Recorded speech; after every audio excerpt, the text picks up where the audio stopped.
In focus now, Morgan Ortagus, former State Department spokesperson under former President Trump. Morgan, good to see you. Look, bottom line this for us. I mean, if Biden does what Jackie Heinrich, our reporter, just described, if he puts lethal assets in Ukraine, what happens? Well, you have to have a strategy that's comprehensive. So Jackie talked about potentially taking Russia out of the SWIFT banking system. We've talked about aiding Ukraine. What you have to do, what the administration has to do, is come to Putin with a comprehensive way of looking at this. And no matter what actions we do, there has to be teeth behind it. See, that's the difference. Everyone asks me, does sanctions work? Will taking Russia out of SWIFT work? Well, none of these actions work on its own in a silo. What works is whenever you have the credible threat of force, when you have a president that comes from a position of strength behind them. For example, when we pursued the maximum economic pressure campaign against Iran, we also took out Qasem Soleimani. We also knew the Iranians knew that President Trump meant business, right? So you can't take any of these actions and say, we're going to do X and expect them to stop. What you have to do is say, we're going to sanction the hell out of your energy industry. We're going to take your banks out of SWIFT and effectively out of the international banking system.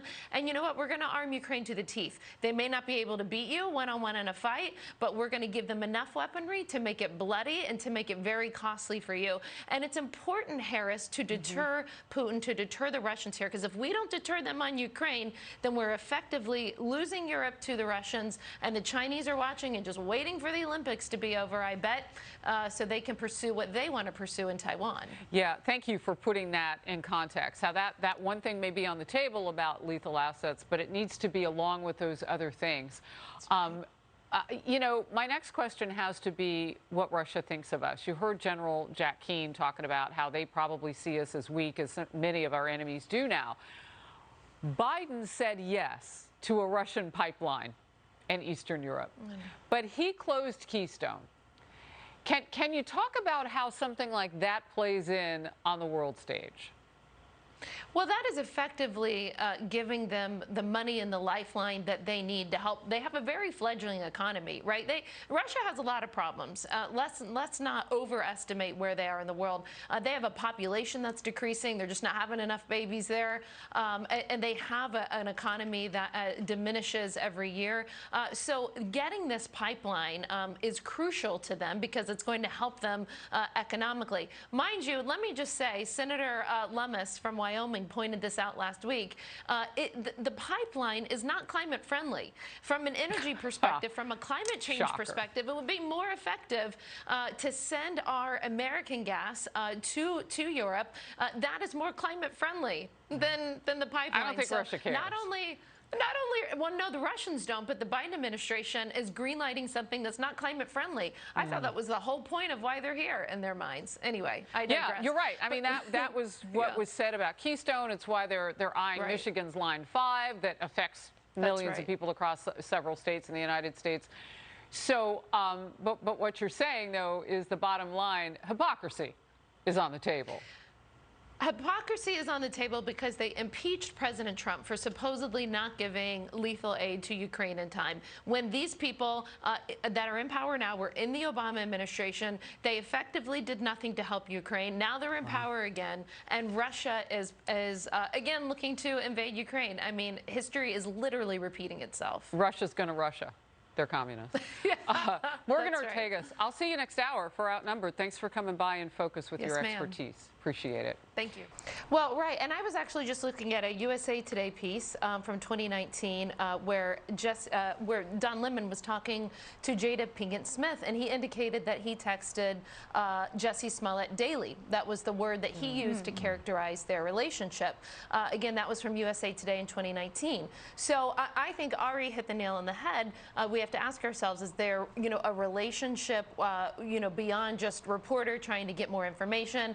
Listen, Kaylee, when you were in your last job, when I was in mine, reporters text, email you all the time. And you can even have very friendly relationships because you're all working together in closed spaces. And clearly, Don Lemon has talked about the camaraderie that he had with Jussie Smollett as both being gay and persons of color in the media and the struggles that they had to go through. So you could see how they could have a camaraderie and bond over that.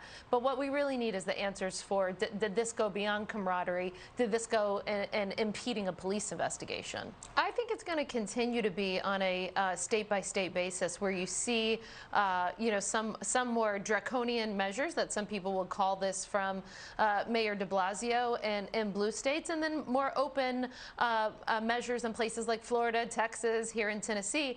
And the real test is to look at the blue state mandates, not only for vaccines, but for masks and other things, and then compare it with data from the red states. And let's really see. We're a year and a half, almost 2 years into this. Let's see which system works. And by the way, if the mayor wants to declare some sort of emergency, he should declare emergency over the crime levels in New York City. Yeah. There was less than, there averaged about 10 COVID deaths last month, and every death is tragic. That was in New York City. But guess how many violent crimes we had in New York City last month? 10,000. And 2,000 were assaults. So if you want to really get serious about fixing the city, which I hope and think that Eric Adams will, let's deal with the crime epidemic that you don't even want to walk around by yourself at night, often as a woman in certain neighborhoods anymore in New York City. As a person. That's a tragedy. Yeah, I mean, that's just, that's such a joke to say that. It is President Biden's son, and there have been many news reports that have linked President Biden to some of Hunter Biden's business dealings. There isn't conclusive proof. There's a lot of, but there are people that have worked with Hunter that have came forward and said that President Biden, at the time he was the former vice president, that he met with some of the business partners. Right. So there is legitimate questions about the direct connection to the president. Also, on January 20th, when President Biden was sworn in, he promised to be the most transparent administration in history. I guess that is thrown out the window. And there's a lot of legitimate questions. It's not all Russian disinformation, as we were told in the campaign. Legitimate questions into, for example, the Chinese company that Hunter Biden is reportedly a part owner of, that has a mine in the Congo, and there has been reportedly massive human rights abuses and even deaths of the employees of this mine in Congo. So yes, if the president's son is a part owner in a Chinese company that's committing human rights abuses in Africa, I think that's important, just to start, not to mention many of the other issues we could go through for the next hour.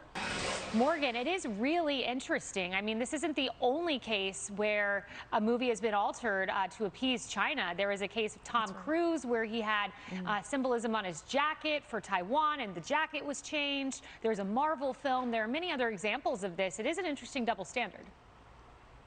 So a lot of this started back in 1997. Disney produced a movie called Kundun, and that movie was about the life of Dalai Lama. That got them in major trouble in China. They were banned, I think, for almost 2 years before they were allowed to re-enter. And so Disney and many other corporations, by the way, I'm not just picking on them. You've seen other hospitality corporations will take Taiwan off their website when the Chinese ask. And so many corporations, American corporations that are supposed to represent our values, instead, when they go to China, they are beholden to the Chinese Communist Party and whatever they want them to do. This is a regime, by the way, that is overseeing currently, right now as we're all speaking and watching, a genocide in Xinjiang. And so what we really have to ask ourselves is, why is there this American corporate convergence with the Chinese Communist Party? Are they so willing to make money that they will overlook a genocide? And it doesn't have to be that way, right? Women's tennis has shown us how to stand up to the Chinese Communist Party, and Naz Freedom has shown us how to stand up to the Chinese Communist Party. So corporations need to have more guts and more willingness to stand up, like women's tennis has. It's just so hard looking at these images to even imagine what it was like for our sailors who were there that day, for their families, people who faced, like you said, an ongoing attack. And really, I look at today and how important it is, and I think about, what do we do with the legacy of the greatest generation? We are losing about 245 of them a day. As you mentioned, they're getting elderly. And I got to tell you, Harris, as we were coming out from commercial break, I was thinking about my friend, my neighbor, who we just lost this week, Bob Dole. Most of you know him as a great senator. We all know of his acts of heroism in World War II. I know him as my neighbor for the past 15 years. And he famously once asked me if I would name my daughter Adina after him. And I said, well, it's actually, it's going to be a girl. And he goes, that's fine, name her Roberta. And so I was just a little emotional coming in from the break, thinking about him, thinking about Elizabeth. You know, that was the love of her life. I mean, the way those two looked at each other, even over the past, 12 years that I've seen them, the way they still looked at each other was one of the most beautiful things I've ever seen. So I think about him and all the veterans that we're losing, and I sort of recommit myself. How can I be a better American? How can I exemplify what we saw these brave people, the greatest generation, do? That's my thought today.